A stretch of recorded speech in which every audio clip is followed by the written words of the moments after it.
시청자 여러분 안녕하셨습니까? 장군의 소리 김영철입니다. 오늘도 부정선거 의혹, 그 중에서도 QR코드 부분을 계속 이어가겠습니다. 공무원은 통상 복지부동하다고 알려져 있죠. 그런데 중앙선관위는 QR코드와 전자개표기에 관한 한 민간기업 뺨치기에 창의적입니다. 2014년 공직선거법을 개정해서 사전투표용지에 바코드 사용이 가능해지자 그의 첫 선거에서부터 QR코드를 사용했습니다. 바코드를 사용하다가 여러 가지 문제가 있어서 QR코드를 사용한 것이 아니고 첫 해부터 QR코드를 사용한 것입니다. 바코드로도 충분한데 QR코드 아니면 안 된다고 우깁니다. 그렇다면 왜 법안 신설할 때 QR코드를 사용했다고 하지 않았을까요? 그들도 알았겠죠. QR코드로는 법안 통과가 안 된다는 것을. 2014년 법 개정 당시 바코드로 허락받고 그해 지방선거에서부터 바코드 아닌 QR코드를 사용한 것은 중앙선관위가 처음부터 고의로 QR코드 사용 의도를 가지고 바코드라는 문구로 국회의원들을 속인 것이라고 밖에 볼 수 없습니다. 중앙선관위는 입법부가 정해준 테두리 내에서 공직선거를 관리하면 됩니다. 그런데 중앙선관위 직원은 QR코드를 사용할 수 있도록 국회에서 법을 바꿔주지 않았다고 불평을 합니다. 관련 영상을 한번 보시겠습니다. 이렇게 요청을 드렸는데 작년에 국회 일정이 여의치 못해서 법 개정이 되지 못한 점이 있습니다. 21대 국회가 개헌되면 이렇게 논란이 제기되는 문제에 대한 각계의 의견을 충분히 수렴해서 여야가 조속히 선거법을 개정해 주시기를 희망합니다. 쓰면 안 되는, 법에 안 되는 걸 써놓고 이거 쓰게 해달라고 요청했는데 국회에서 통과 안 시켜줬다고 국회를 나무라는 거예요. 현재 선거무효 소송을 제기한 많은 국회의원 후보와 유권자들이 있습니다. 얼마 전에 중앙선관위는 민경욱 후보의 선거소송에 대한 답변서를 보내왔습니다.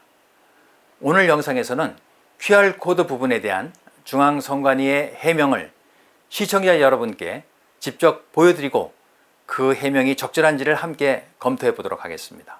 첫 번째로 QR코드는 2차원 바코드인데 정보통신기술의 표준을 제정하는 한국정보통신기술협회의 정보통신용어사전에 2차원 바코드의 동의어가 2차원 막대부호로 나와 있으므로 QR코드도 공직선거법에서 정한 막대 모양의 기호에 포함된다고 중앙선관위는 주장하고 있습니다.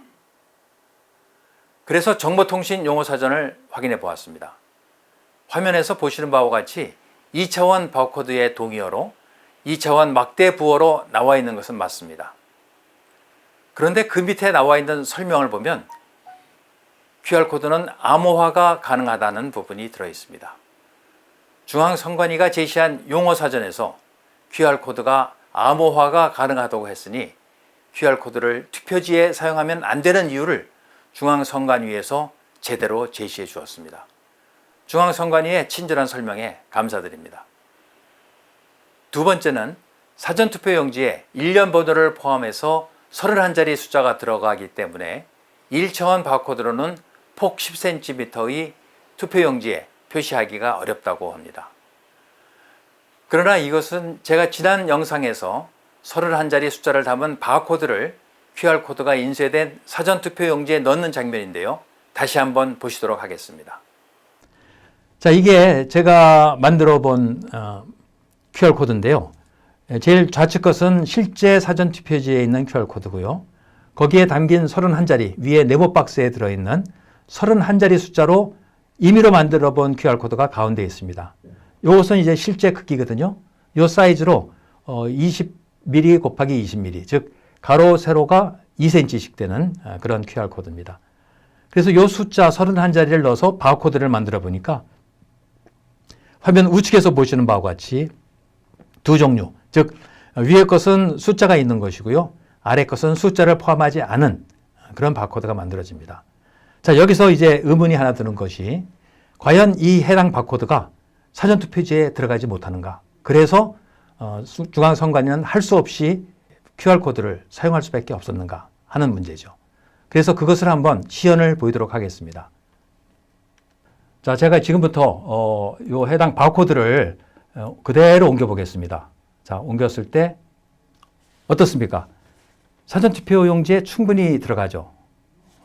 그리고 만일에 여기 숫자가 있어서 중앙선관위 입장에서는 기분이 나쁘다. 그럴 때는 이 숫자가 없는 거, 요 바코드를 옮겨도 전혀 이상이 없습니다. 중앙선관위도 인정했듯이 폭 10cm의 투표용지에 표시하기 어려운 것이지 불가능한 것은 아닙니다. 어느 공무원이 감히 법을 어겨가면서까지 업무를 할 수 있을까요? 법을 어기면 범죄자가 되어 파면 또는 해임될 수도 있고, 그렇게 되면 공무원 신분을 잃게 되어 연금도 못 받게 되는데 업무가 어려워서 불법을 감행한다? 시청자 여러분, 이해가 되십니까?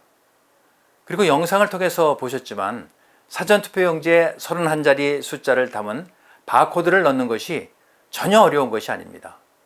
그렇게 어렵고 불가능한 것이라면 애초 법을 개정할 당시에 바코드 아닌 QR코드를 쓰겠다고 했어야 하는 것 아닙니까? 그리고 마지막으로 QR코드는 복원력이 우수하고 위조 방지에 효과적이기 때문에 사용한다고 주장합니다. 그러나 중앙선관위가 주장하는 바와 같이 우수한 복원력이 QR코드를 사용한 중요한 이유라면 중앙선관위는 가능한 복원력이 높은 QR코드를 사용했어야 합니다. 그러나 중앙선관위는 5번의 선거에서 모두 QR코드의 복원력이 최하위인 의료 복원 수준 로를 선택했습니다. 복원력이 중요하다면서 복원력을 미디움이나 하이로 설정할 수 있었음에도 불구하고 로우를 쓴 것입니다. 복원력을 로우로 선택할 경우 QR코드가 7% 이내 손상될 경우에만 복원이 가능합니다. 그러나 미디움으로 설정했다면 15%, 하이의 경우에는 30%까지 손상되어도 복원이 가능합니다. 화면에서 보시는 두 개의 QR코드는 모양은 다르지만 두 개 모두 똑같은 31자리의 숫자를 담고 있습니다. 두 개의 QR코드 모두 버전은 2이고 매스크 패턴은 0으로 제작한 것입니다. 다만 오류 복원 수준, 즉 에러 코렉션 레벨을 좌측 것은 로우로, 우측 것은 하이로 제작하였습니다. 그리고 오류 복원 수준에 대한 시청자 여러분들의 이해를 돕기 위해 각각의 QR코드를 인위적으로 훼손을 시켜보았습니다. 지금 화면에서 보시는 바와 같이 QR코드 전체 면적의 약 10% 정도를 청색 네모판으로 가려서 QR코드를 인위적으로 훼손시켰고요. 그 상태에서 스캐너로 정보를 확인해 보았습니다. 그 결과 좌측 QR코드, 즉 오류 복원 수준을 로우로 설정한 QR코드에서는 스캐닝을 해도 QR코드의 정보를 확인할 수 없었습니다.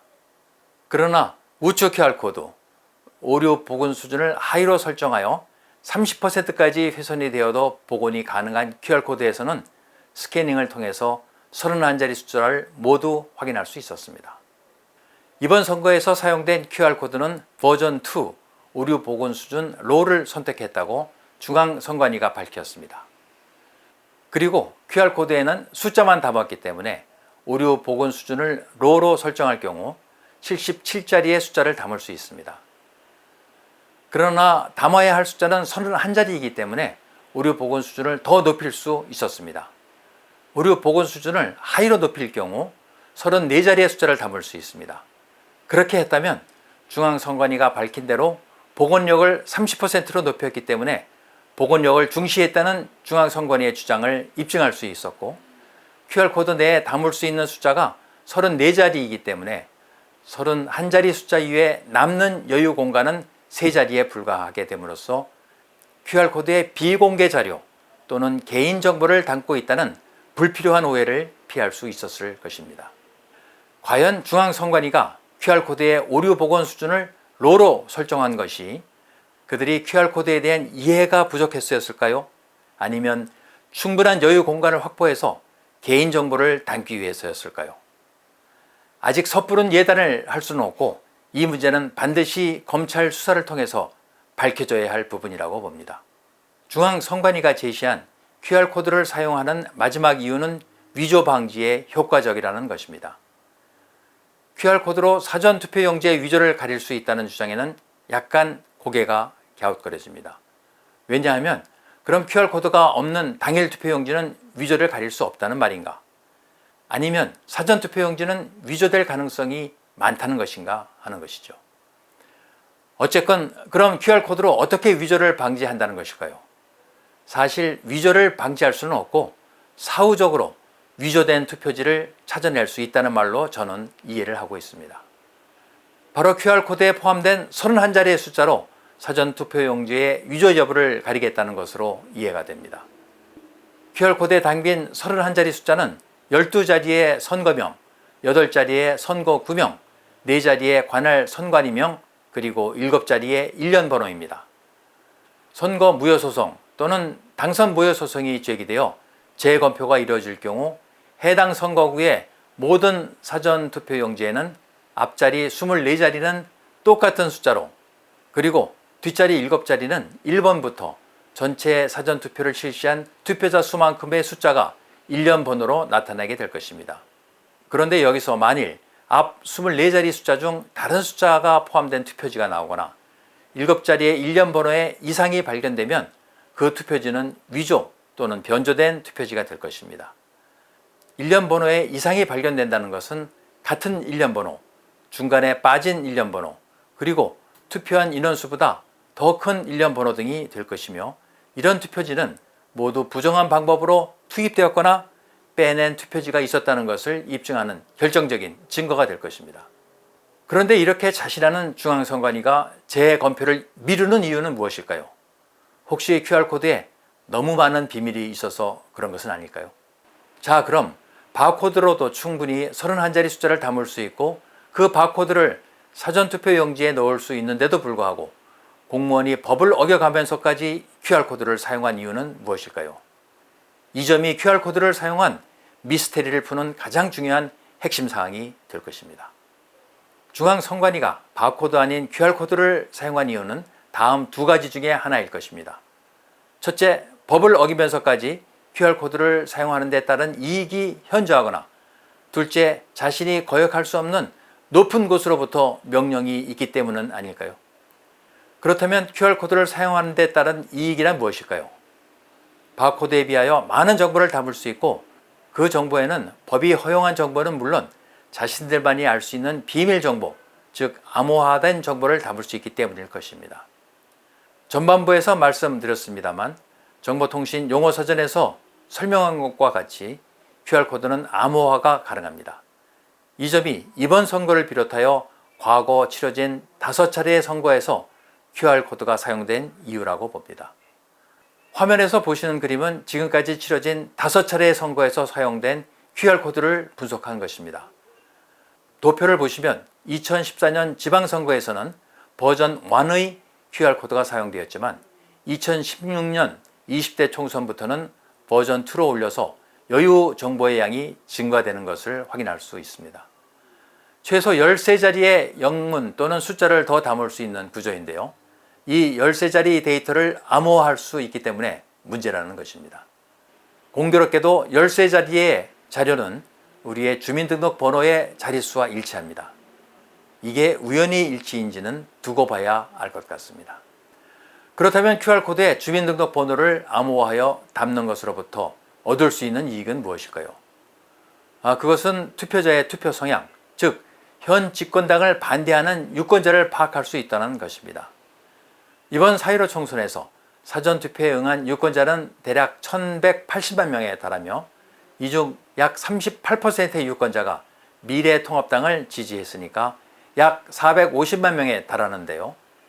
이들에 대한 보이지 않는 불이익이 앞으로 전개될 수 있다는 것입니다. 예를 들어 공무원 시험에서 감점을 줌으로써 불합격시킬 수 있는데요. 실력으로 보는 필기시험에는 감점을 주지 못하지만 면접에서는 얼마든지 감점을 줄 수 있습니다. 그리고 현재 공무원 신분인 사람들에게는 진급이나 보직에서 불이익을 줄 수 있죠. 지금 검찰에서 행해지는 인사상의 많은 문제를 보면 충분히 가능하다고 저는 생각됩니다. 그리고 개인 사업을 하시는 분들께는 세무조사 등의 방법으로 불이익을 줄 수 있죠. 이렇게 공권력을 동원해서 그들을 반대하는 국민들의 지위를 하락시킬 수 있다는 것이 큰 문제입니다. 이러한 시도가 소위 말하는 주류의 변화가 아닐까요? 이처럼 국민 신분의 개조를 통해서 그들은 영구집권의 꿈을 이루어가고 있다는 우려를 지울 수 없습니다. 중앙선관위는 2017년 5구 대선에서 사용된 QR코드 때문에 선거 무효소송이 진행되고 있는데도 이번에 또 QR코드를 썼고 그래서 많은 문제를 야기하고 있습니다. 중앙선관위가 바코드 아닌 QR코드를 사용한 것이 단순히 행정적인 편의 때문인지 암호화된 정보를 담기 위한 의도적인 것인지는 아직 밝혀지지 않았습니다. 그러나 법을 위반하여 QR코드를 사용한 것에 대한 반성은 고사하고 바코드를 계속 부정하면서 QR코드를 사용한 자신의 입장을 옹호하고 앞으로도 법과 무관하게 QR코드를 사용하겠다는 입장을 밝힌다면 중앙선관위가 사용한 QR코드에는 암호화된 정보가 들어있다고 확신을 해도 좋을 것 같습니다. 부정선거는 모든 부정과 불법의 결정판입니다.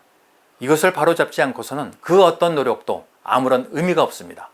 현재 장군의 소리는 전 세계를 수소문해서 SQRC, 즉 비밀 QR코드 소프트웨어를 구입 중에 있으며 조만간 확보할 수 있을 것으로 기대하고 있습니다.